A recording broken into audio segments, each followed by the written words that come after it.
do SOS Guará? Eu gostaria de fazer uma denúncia.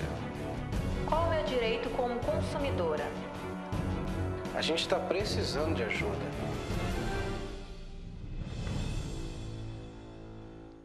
Olá, está começando o programa SOS Guará. Hoje o dia começou com mais um protesto em uma das principais avenidas de São Luís. Desta vez, os manifestantes bloquearam a Avenida dos Portugueses, reivindicando melhorias para a saúde. Eles são contra a proposta da Prefeitura Municipal de São Luís de transformar o Hospital da Mulher em Socorrão 3 e querem a ampliação dos atendimentos na unidade mista da Vila Embratel. A manifestação começou por volta das 7 horas da manhã. Os manifestantes usaram pneus, troncos de árvores e pedras para bloquear os dois sentidos da Avenida dos Portugueses, no Itaquibacanga. O que se viu foram quilômetros de engarrafamento. Posicionados em frente à unidade mista, os moradores da Vila Embratel e de outros bairros faziam reivindicações voltadas para a prefeitura. Exigiam melhorias para a unidade mista. Querem que seja transformada, por exemplo, em um hospital de urgência e emergência, mas não aceitam que o Hospital da Mulher se torne o Socorrão 3. Conforme nós temos aqui um documento que vamos ser entregue, nós vamos entregar para a população, nós vamos entregar para o poder público sobre a nossa saúde. A prefeitura quer transformar a unidade mista em hospital de retaguarda e fechar a urgência e emergência. As passarelas que nós não temos nenhuma assistência, não é adequado para a população passar. Os nossos pedestres estão sendo colocados aí, então a gente precisa melhorar a qualidade de vida no que diz respeito à área Itaquibacanga, está sendo desassistida. O que começou como uma mobilização acabou se transformando em um manifesto confuso, com duas facções. Se no início as palavras de ordem eram direcionadas à prefeitura, um outro grupo começou a usar o microfone para fazer críticas também ao governo do estado. Este jovem era interrompido sempre que tentava chamar a atenção do governo. Está havendo um ataque contra o prefeito.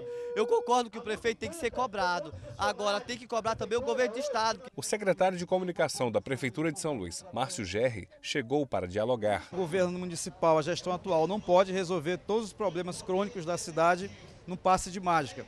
É preciso planejamento, é preciso tempo. Há várias intervenções do município aqui na área Itaquibacanga, inclusive na área do tapa-buracos. Há intervenções na área da saúde, na educação. Há muitas obras no plano de investimento. Agora isso não se dá, como disse, num passe de mágica. Os motoristas estavam indignados porque não conseguiam chegar ao trabalho. Que a gente está perdendo serviço aqui e o patrão está ligando direto aqui para a gente voltar logo. Aí não dá para a gente passar de jeito nenhum, né?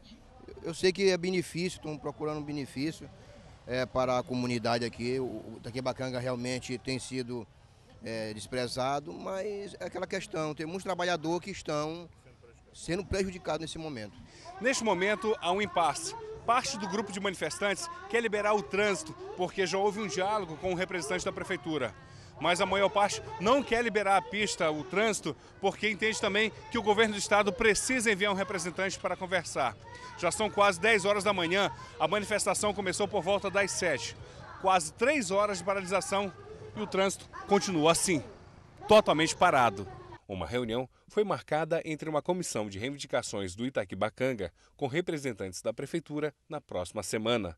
O trânsito só foi liberado pouco antes das 10 da manhã.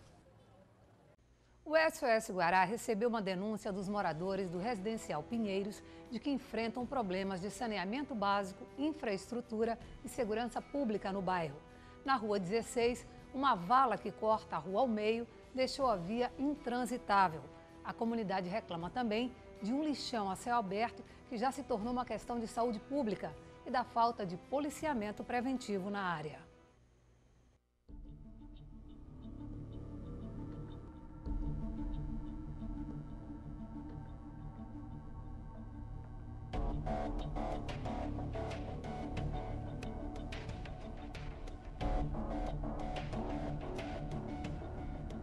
Um bairro de classe média relativamente novo e que foi esquecido. Os moradores do residencial Pinheiros não sabem mais a quem apelar e o que fazer para chamar a atenção das autoridades para os problemas do bairro. A praça central do residencial está cheia de mato, com iluminação quebrada, árvores enormes e oferecendo risco aos moradores. As ruas do bairro estão mais parecendo tábuas de pirulito. Na Rua 14, em frente à casa de Elson Costa, uma enorme cratera se formou. Para ele conseguir entrar na garagem, teve que mandar restaurar a rua. Tive que comprar cimento, pedra brita, toda a mão de obra, porque estava sem condições nem de entrar nem de sair. Todas as ruas. Então, Itafragá, elas estão numa situação situação muito delicada, realmente. Você pode observar os buracos, tem ruas aqui que não estão mais nem trafegando, não tem carro, não está nem podendo passar. Na Rua 16, uma vala cortou a rua ao meio. Carros não passam mais pelo local. E os moradores colocaram uma placa de advertência chamando a atenção para o problema. Nosso conjunto ele está totalmente depredado. As ruas estão todas esburacadas. Eu tenho que dar uma volta enorme porque ali não tem como trafegar, não tem como, é impossível, porque é um buraco enorme que já dá para ver praticamente o esgoto. Então aqui está realmente um absurdo, né? Nessa rua do bairro, um grande lixão a céu aberto se formou. Aqui tem de tudo, sofá velho, cadeiras, entulho de construção, resto de poda de árvores. Segundo Ramon, tem época que a rua fica fechada de tanto lixo que se acumula no local. Ele alerta também do esgoto que se formou na porta da casa dele. É só dar uma chuva, o esgoto vem à tona, as fezes, a gente vai ter que entrar em casa, é uma sujeira toda, é um mau cheiro. Uma outra preocupação de Ramon é quanto à segurança no bairro. No final de semana passado, ele teve a casa invadida por bandidos que levaram vários pertences. Aqui a minha casa no sábado, ela foi assaltada. Eu estou dentro de casa com minha esposa e minhas filhas brincando aqui na porta, quando eu me vejo diante de duas pessoas estranhas dentro da minha casa. Eu fiquei meio abismado, né? De quem serão essas pessoas? Aí minha esposa falou, amor, é um assalto. E eles pegaram o que queriam. Só não pegaram mais coisas porque uma das meninas correu, foi para a casa dela e eles ficaram com medo da polícia chegar a qualquer momento, né? Então, deram uma raspa rapidamente e foram embora. Mas é uma insegurança total. 10 homens que vieram a São Luís para trabalhar na construção civil denunciam que foram vítimas de um golpe. Segundo os trabalhadores, a empresa que contratou não ofereceu as condições para mantê-los na cidade. Eles estão em uma casa sem água tratada, falta alimento e condições de higiene. Os operários tiveram que fazer um empréstimo para custear a viagem. Os 10 homens vieram da cidade de Tutóia, interior do Maranhão, com a promessa de receber entre R$ 1.500 e R$ 2.000 para trabalhar em obras da construção civil em São Luís. Para abrigar os trabalhadores, a empresa alugou esta casa no bairro São Cristóvão.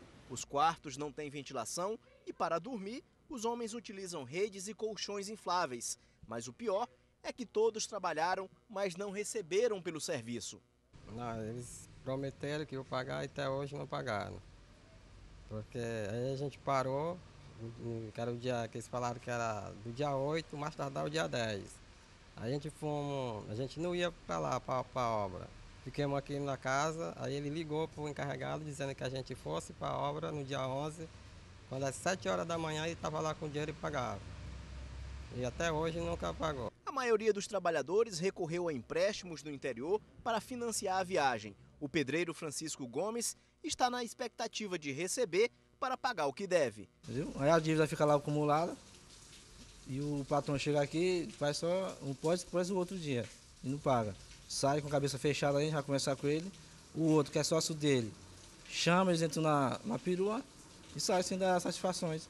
Um único banheiro na casa é utilizado por todos os trabalhadores. Na falta de papel higiênico, jornais são utilizados. Os trabalhadores denunciam também que já chegaram a passar fome no local. Esses caras prometem demais e fala, não cumpre nada que eles falam.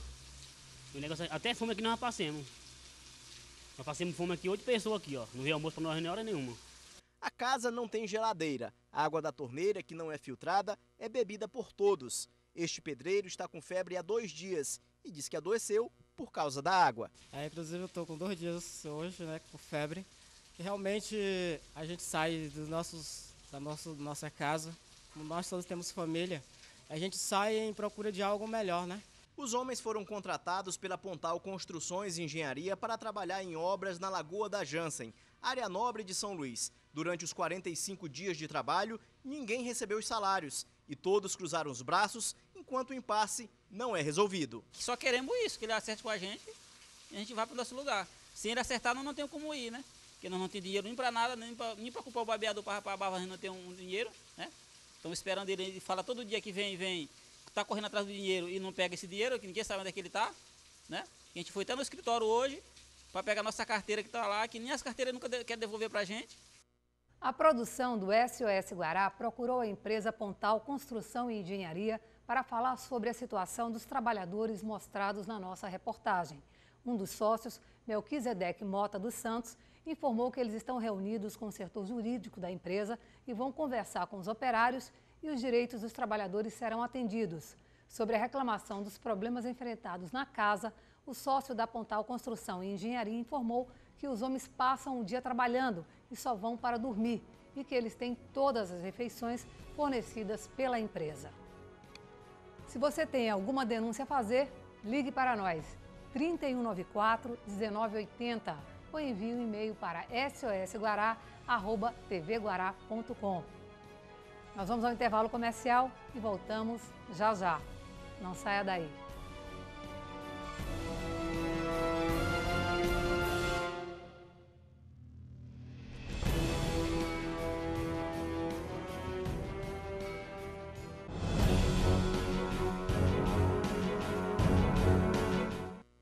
Estamos de volta com o SOS Guará. A Promotoria de Justiça realizou mais uma vistoria nas dependências da Unidade de Internação de Menores na Maiobinha. A intenção era averiguar as possíveis melhorias físicas nas instalações da unidade, mas o que foi encontrado foi uma situação crítica e cada vez mais degradante.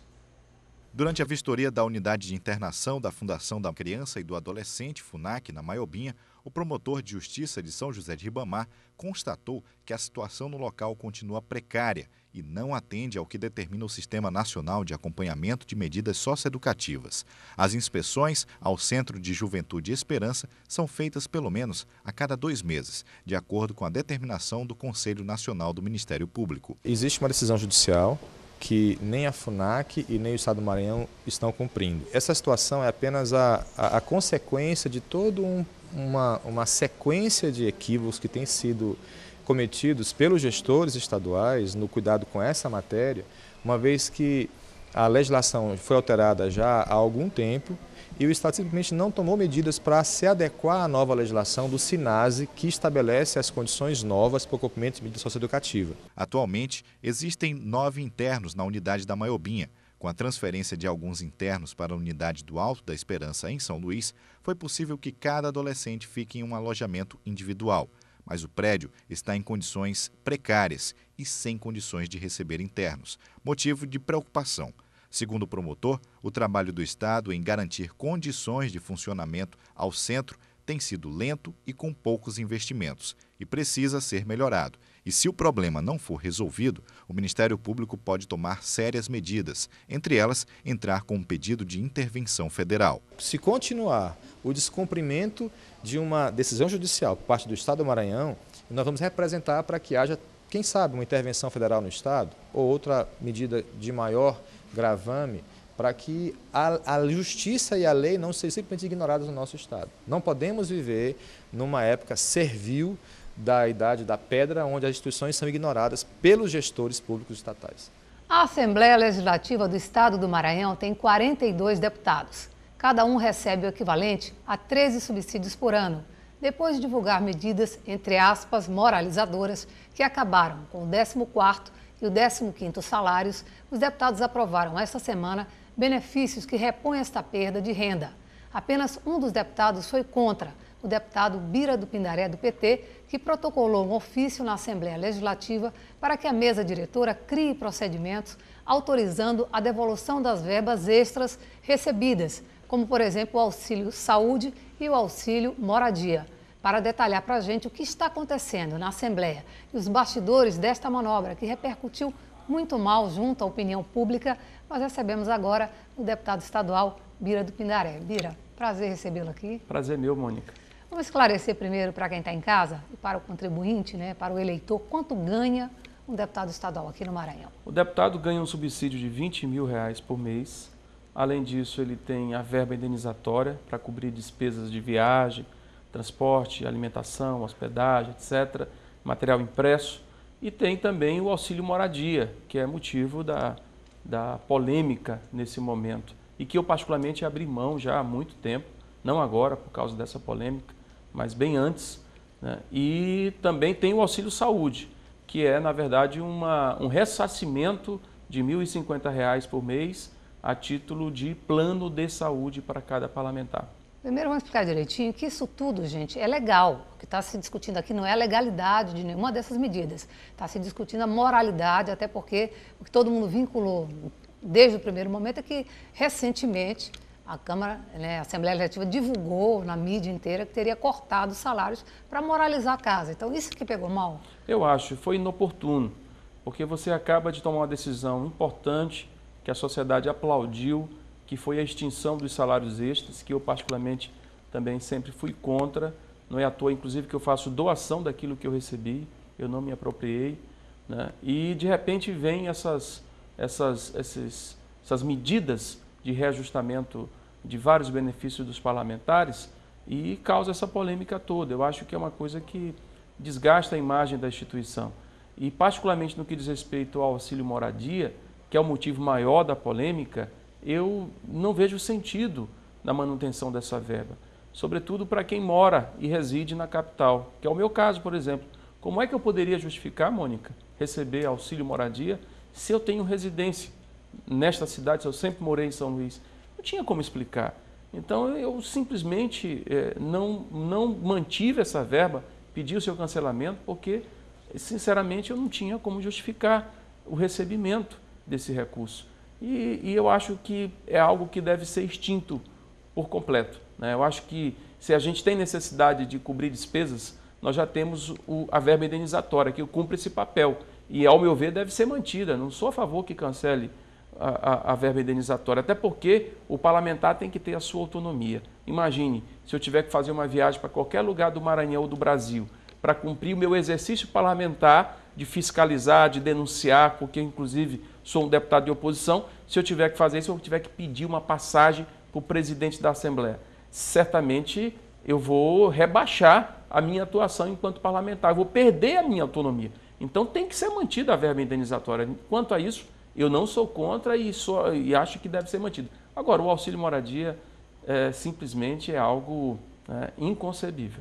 Ok, eu preciso fazer um intervalo comercial. Na volta, nós vamos dar continuidade à nossa entrevista de hoje com o deputado estadual Bira do Pindaré, do PT. Instante só.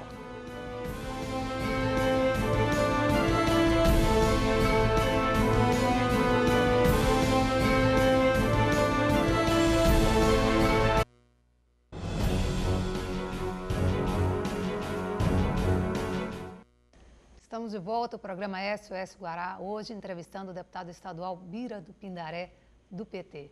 Queria que você falasse um pouco mais desse auxílio moradia, que o próprio presidente da Assembleia, o deputado Arnaldo Melo, explicou que ele teve um reajuste na Câmara Federal e, portanto, em cascata, as Assembleias Estaduais também tiveram que fazer esse reajuste, né? Foi o que ele justificou.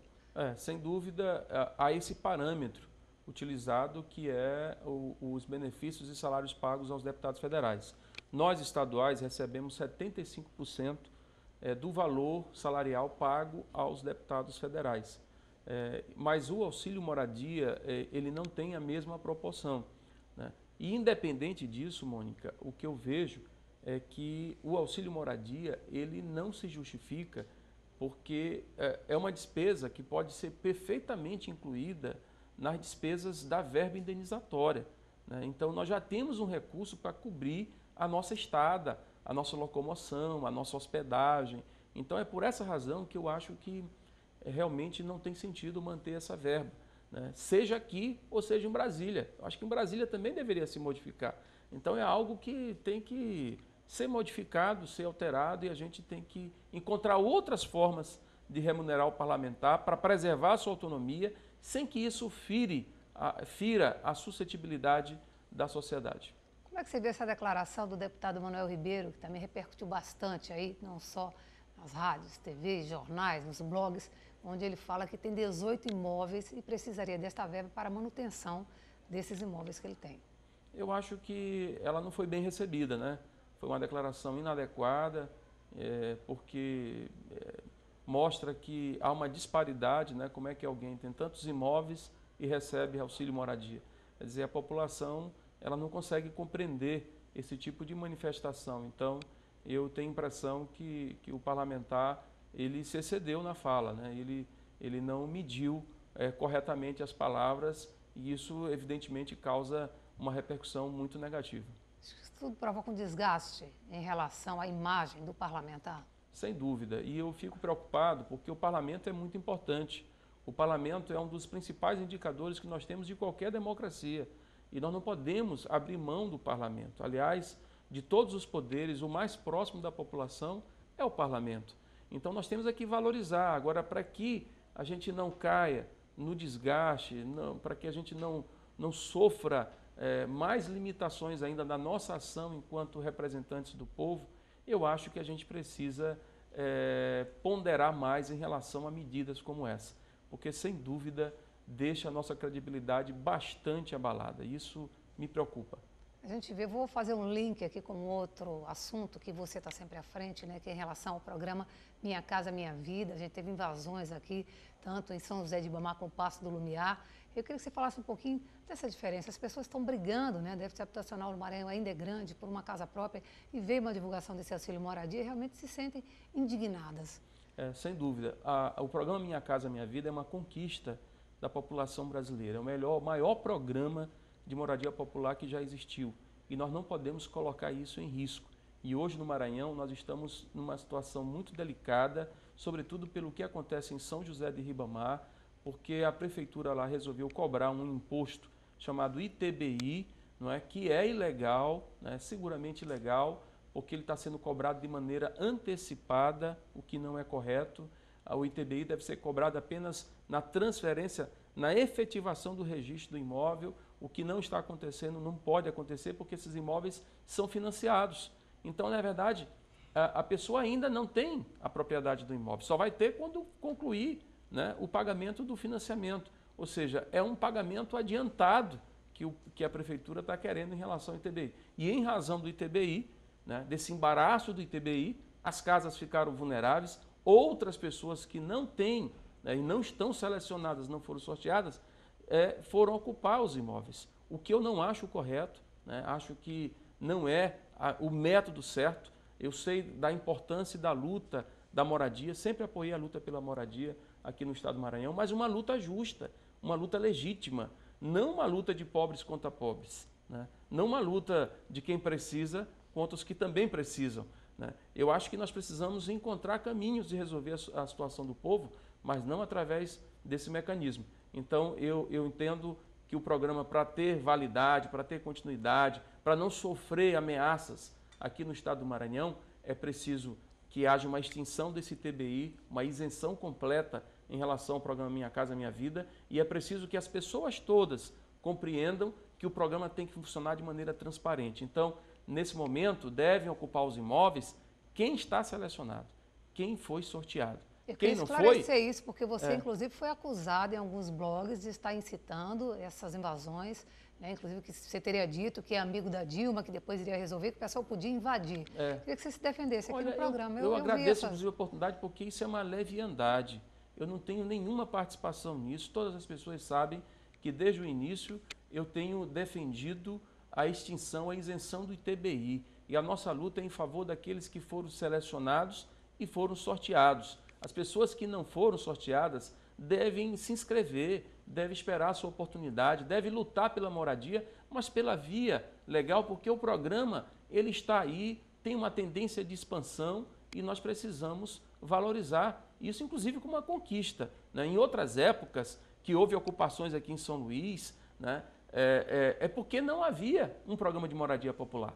Não havia. Então, eu presenciei, testemunhei, como sindicalista, cheguei a apoiar várias iniciativas em razão de empreendimentos frutos de corrupção, né, mas jamais defendi ocupações ilegítimas. Isso nós não temos participação. Bira, como é que você vê essas imagens do pessoal que foi obrigado a deixar, desocupar as casas, que saiu antes de sair, deixou tudo quebrado, arrancou poça, levou sanitário, enfim.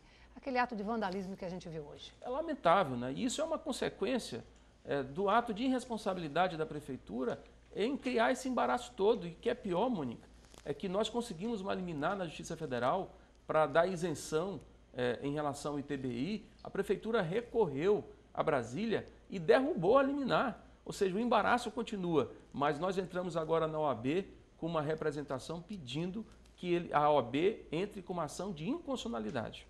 Ok, obrigada pela sua participação. Volte sempre. Obrigado a você. O programa fica por aqui. Você sabe, estaremos de volta amanhã às 19h45. Nosso programa é reprisado de segunda a sexta, às 6 da manhã. Para participar, ligue 3194-1980 ou envie um e-mail para sosguará@tvguará.com. Obrigada pela audiência e até amanhã.